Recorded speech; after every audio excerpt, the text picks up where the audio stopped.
صحیح بخاری حدیث نمبر 79۔ آپ صلی اللہ علیہ وآلہ وسلم نے فرمایا کہ اللہ تعالیٰ نے مجھے جس علم و ہدایت کے ساتھ بھیجا ہے اس کی مثال زبردست بارش کی سی ہے جو زمین پر خوب برسے۔ بعض زمین جو صاف ہوتی ہے وہ پانی کو پی لیتی ہے اور بہت سبزہ اور گھاس اگاتی ہے، اور بعض زمین جو سخت ہوتی ہے وہ پانی کو روک لیتی ہے۔ اس سے اللہ تعالیٰ لوگوں کو فائدہ پہنچاتا ہے، وہ اس سے سیراب ہوتے ہیں اور سیراب کرتے ہیں۔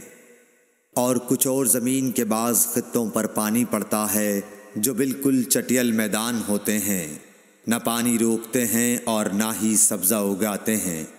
تو یہ اس شخص کی مثال ہے جو دین میں سمجھ پیدا کرے اور نفع دے، اس کو وہ چیز جس کے ساتھ میں مبعوث کیا گیا ہوں اس نے علم دین سیکھا اور سکھایا۔ اور اس شخص کی مثال جس نے سر نہیں اٹھایا یعنی توجہ نہیں کی، اور جو ہدایت دے کر میں بھیجا گیا ہوں اسے قبول نہیں کیا۔